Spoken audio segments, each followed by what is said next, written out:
We're in Connecticut tonight. Well, a worker at a beer distributor goes on a shooting rampage, killing 8 co-workers before turning the gun on himself. So, did race play a role in today's massacre? We get the very latest now from Nicole Jacobs, who's live for us in Manchester. Nicole. Ernie, just setting the scene for you first here in Manchester, Connecticut. We are right across the street from where that shooting happened earlier this morning, the Hartford Distributor building. You can see some law enforcement officers are still here on the scene. Exactly why the alleged shooter's job was in jeopardy is still in question. There are reports that perhaps he was seen on video stealing beer from the company, and perhaps that is why he was called in for disciplinary actions early this morning. But someone who knows the shooter well outside of work says that shooting happened for a different reason. Terror in Manchester, Connecticut. A gunman opens fire, shooting 10, killing 8. We received numerous 911 phone calls at the Manchester Police Department.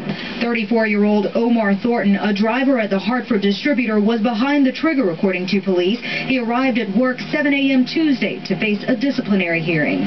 He was being offered an opportunity to quit or be terminated, and while being led from the facility, that's when the shooting erupted.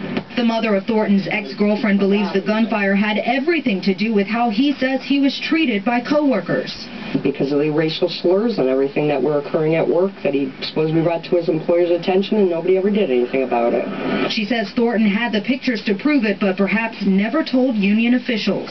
Supposedly on his cell phone, he's actually taken pictures of the fact that there was racial slurs on the bathroom wall, like the N-word, and that there was a hangman noose. That's information the Manchester Police Department would not confirm, but as they found victims scattered throughout the building, they also found who they believe to be the shooter. Eventually, the shooter was isolated in an office area, and we later found the shooter dead of an apparent self-inflicted gunshot wound. Thornton is described as sweet, kind, committing an act unexpected for those who knew him outside of work. We're told he called his mother to say goodbye. He had called this morning and said he had shot 5 people. So that's how we figured out it was him. A bloody day at this Budweiser building that now harbors many questions as to why.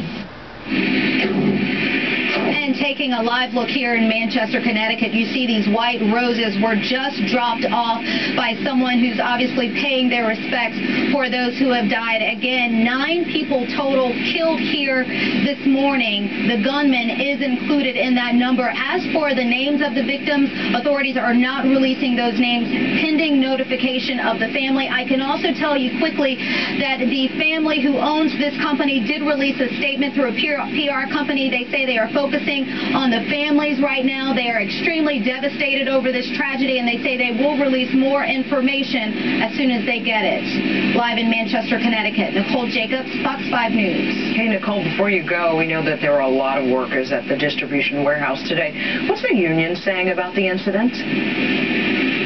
The union isn't giving many details about this incident. Obviously, still under investigation. They have their workers in their best interest at this point. They're not commenting on whether or not these racial allegations really did happen. They say that is part of the investigation. But as to their knowledge, they say they do not know anything about the racial slurs or how this particular coworker might have been treated by his former or his colleagues.